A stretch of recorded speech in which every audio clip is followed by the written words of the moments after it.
6 in the morning. Sun's not out. The whole neighborhood is sleeping. We got the CLA 250 on the lift. And this is the crank sensor I took out. I'm gonna show you guys exactly how I did it. It might not be a full capturing me turning the bolts, but step by step how I removed everything. 45 minutes, no more than that. All right, guys, so Mercedes CLA 250. This is a 2014 model, replacing a crank sensor. Oh, God. So we're getting some type of symptoms with this baby. We got the part number and everything here. So I just want to show you guys how I'm working this out.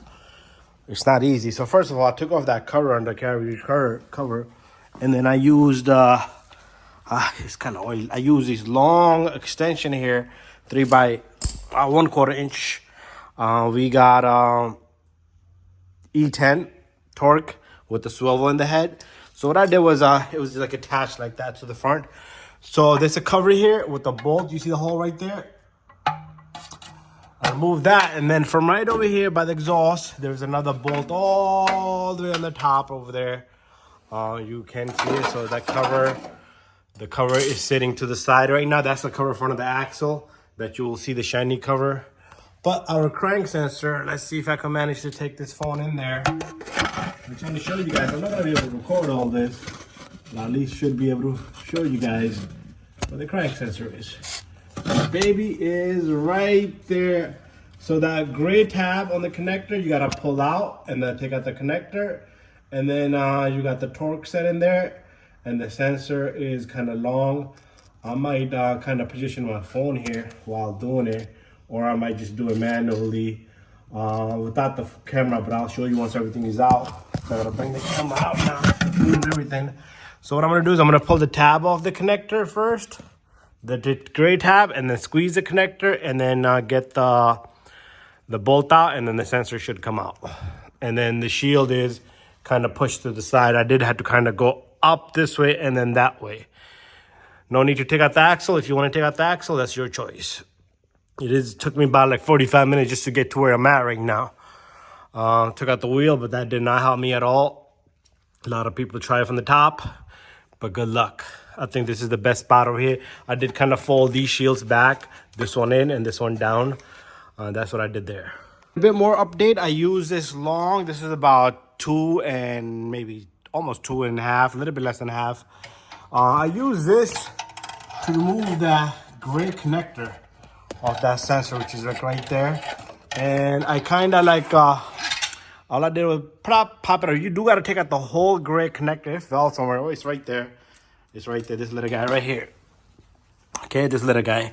This little tab. I'll stick it back when I'm done. But if that's not off, you won't be able to squeeze the connector. And I want to show you guys the connector sitting up there. Let's go back in there. Okay, with my iPhone, my super duper big iPhone. So there's the connector up in the top, and there's the sensor. If I can get my hand a little bit more better. And that's what it looked like. Okay, I'm gonna fish out that sensor.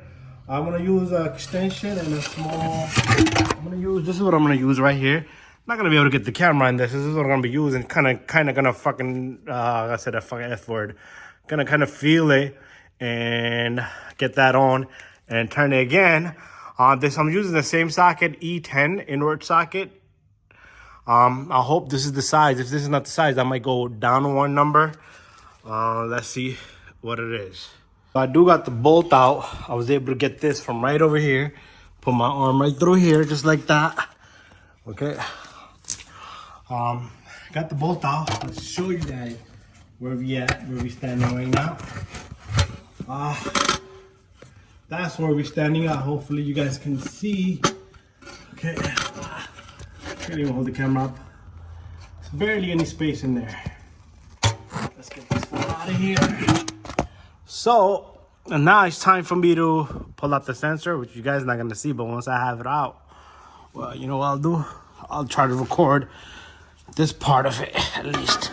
Let me get this out of the way. This is how I'm gonna do it, and this is how you guys are gonna do it. And when you're removing this, see this sensor? It came out just like that. So it kind of came out like that. It was sitting in there like that, so it kind of came out like that. So we're gonna get a new one in. So these can act up as the car gets hot. Okay, so just want to match up the sensor. There you go, looks good. No need to put no grease, no nothing on it. So we're just gonna get this sensor in there. I'm gonna have it sit there, and after that I might not be able to record anymore. Reverse procedure applies. It can only sit one way, okay? This is how I got my arm right by the axle over here. It can only sit one freaking way.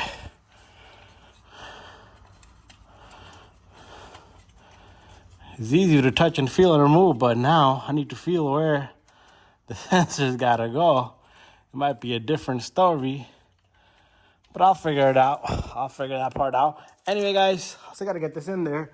I'll show you once I have it in there and follow up.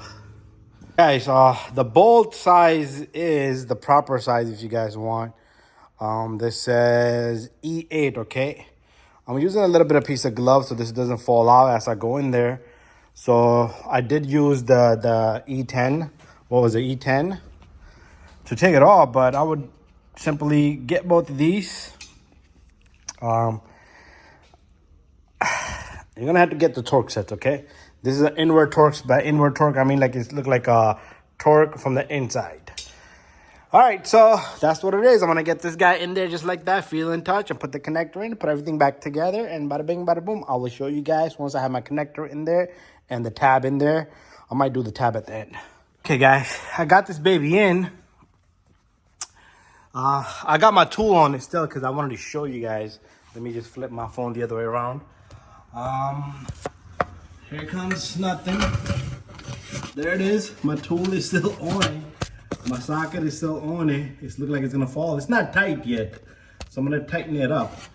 So I pretty much I use this hole right here, and this is where I did all the work from moving the connector and everything, right from over here. You see how it's easier for the phone to go in here too. So I've been struggling with the phone too. I should have been taking it from right over here. So there it is. It's done deal. I will just finish up the job. I'm not gonna record any further. Make sure you push the connector back in and make sure you get that tab in, and that's it. I think you could do this in 45 minutes or less. I just had to figure out my way. It took me about 20 minutes to get the shield out of the way. I'm not removing no axles. I'm not doing none of that. So if you got skinny arms like me, and you get it done, or find somebody with skinny arms and skinny hands. I'm not that skinny either. I'm a fat little guy with the beer belly right here. Guys, thank you for watching my video. I did have to turn my hat around because this is me up there. This is what it is. This is my friend Patik's car.